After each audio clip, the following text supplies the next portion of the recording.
exemple là-dessus. Khadija Tousso.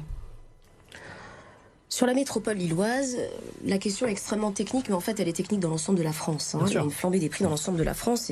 Et élargissons un petit peu le débat, puisque nous sommes dans un débat législatif. Donc, ne nous mettons pas non plus dans des circonstances où nous ne pourrions rien faire. Aujourd'hui, Vanessa Duhamel voudrait donner un quota de logements étudiants par municipalité. Donc, il faudrait que les villes s'engagent à construire tout simplement un certain nombre de logements étudiants. Combien ? Les villes estudiantines, corrélé à la démographie estudiantine.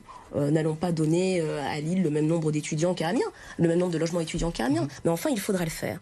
Il y a une question qui se pose sur la première circonscription. C'est la question de la friche Saint-Sauveur. Certains, ici, veulent 0 logement sur la friche Saint-Sauveur. Nous voulons un écoquartier étudiant. Nous voulons y construire 300 000 mètres carrés de logement.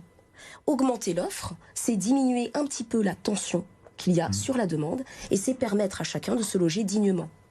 Mais plus encore, et vous avez tout à fait raison, plus encore que construire des logements neufs, il faut rénover l'ancien. Aujourd'hui, il y a sur l'ensemble de la MEL 7% de logements vacants, un peu plus sur la circonscription, et ces logements vacants, il faut inciter les propriétaires à les louer. Comment les inciter à les louer ? En étendant, par exemple, et c'est une proposition de Vanessa Duhamel, en étendant la caution publique. Qui connaît aujourd'hui en France la garantie Visale ? Qui en a bénéficié ?